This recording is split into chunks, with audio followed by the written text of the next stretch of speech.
போது ஈரமூறும் கண்ணின் மீது பாவையின் இந்த ஈரம் தான் கருமேகமாய் உருமாறுதே.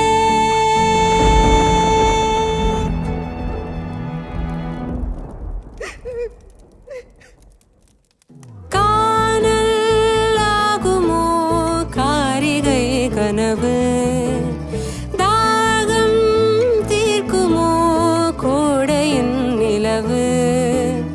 தொலைவிலே வெளிச்சம் தனிமையில் உருகும் மனிச்சம், கனவுதான் இதுவும் கலைந்திடும் என நெஞ்சில் நின்று